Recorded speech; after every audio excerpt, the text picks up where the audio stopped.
Olá a todos, nós estamos indo para mais uma sessão exclusiva do canal do YouTube do Primeiro Respira, de atualização científica, que é importante e pode auxiliar vocês na tomada de decisão para quem trabalha na assistência e reabilitação cardiopulmonar. Essa é uma sessão exclusiva, então, como eu comentei, do Primeiro Respira, e que nós chamamos de Escolha da Semana, ou nosso Pick of the Week.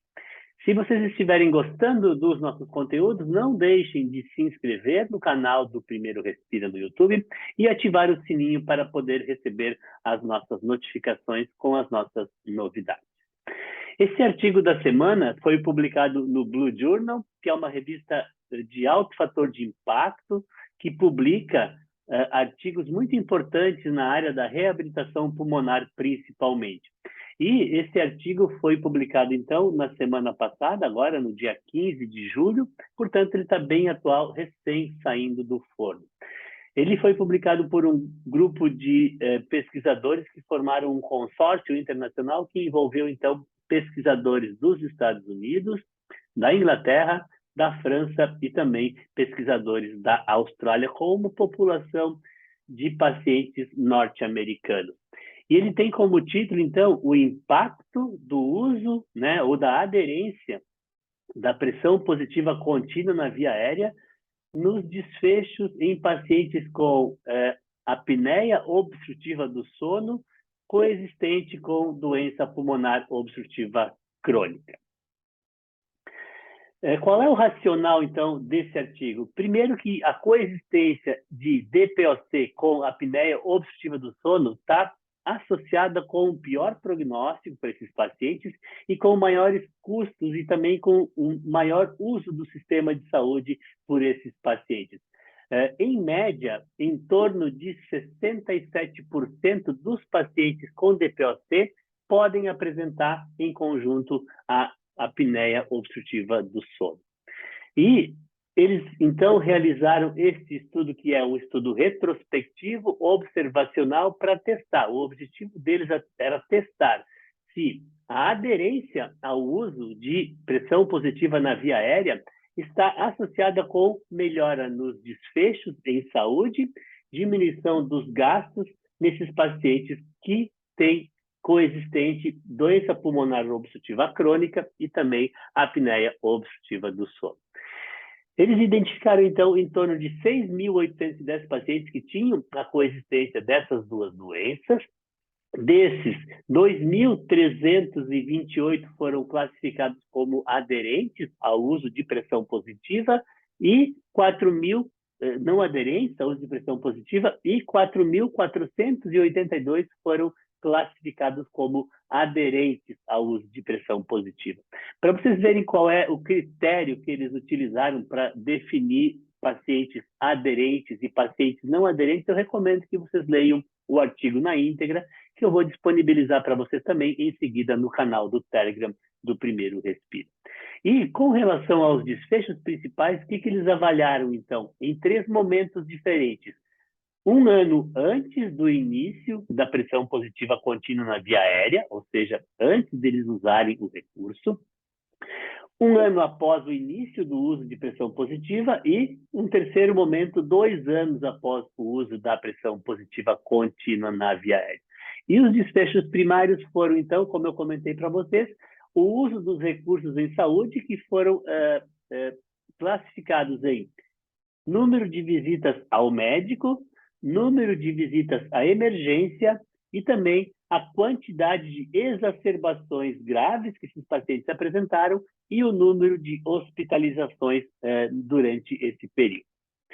Essa é a primeira tabela do trabalho, mostrando, então, que as características basais dos pacientes, considerando todos os pacientes aqui na coluna mais da esquerda, os pacientes que eram aderentes na coluna do meio e os pacientes que não eram aderentes na coluna da direita. E aqui está mostrando a diferença média entre esses desfechos, entre os diferentes grupos. E como vocês podem observar, analisando essa coluna da direita aqui, nós podemos ver que não existe diferença em nenhuma das variáveis avaliadas na entrada dos pacientes, isso tudo mostrando que eles eram similares, eles eram semelhantes quando eles foram incluídos nesse trabalho, tá? Tanto com relação a comorbidades, e também não está mostrando aqui, mas está no artigo, eles também não tinham diferenças com relação ao tratamento farmacológico nesse período de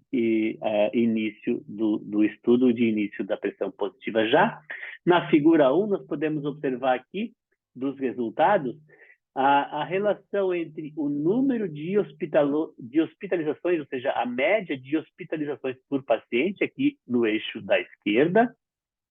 No eixo da direita está o número de pacientes e no eixo de baixo está um score de risco para hospitalização. Então, como vocês podem observar, e aqui as barras representam o número de pacientes individualmente, em cada grupo de risco, como está mostrando aqui, e as linhas e os diamantes mostram, então, em laranja, o grupo não aderente, e em verde, o grupo aderente. Está claramente mostrando aqui que, com relação às hospitalizações, os pacientes em verde aqui, que eram os pacientes aderentes ao uso de pressão positiva, apresentaram um menor número de hospitalizações. Então, esse foi um dos desfechos principais que mostrou um menor número de hospitalizações pelo uso com aderência à pressão positiva contínua na via aérea.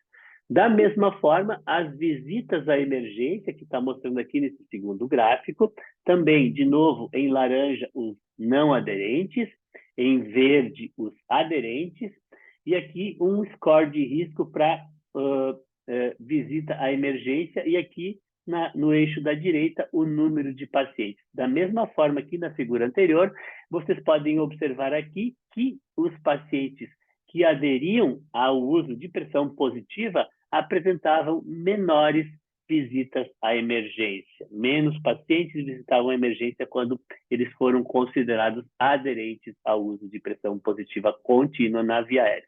E, por fim, o terceiro principal resultado desse trabalho, que está mostrando aqui na parte C dessa figura 1, está relacionado com o número de exacerbações que esses pacientes apresentavam. De novo, aqui é o número de exacerbações, no eixo da direita o número de pacientes e no eixo horizontal aqui embaixo o score de risco para exacerbação que esses pacientes apresentavam. De novo, as barras azuis são o número de pacientes em cada score de risco, então nos diferentes scores de risco para exacerbação.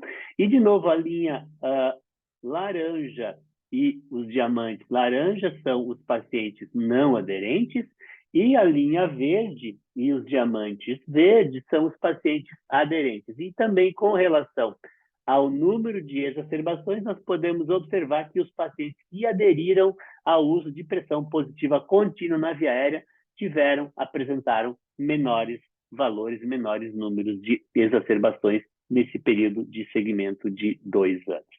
Portanto, e também eles avaliaram, então, o custo da saúde nessa população, nesses pacientes. Aqui está mostrando 3 informações importantes.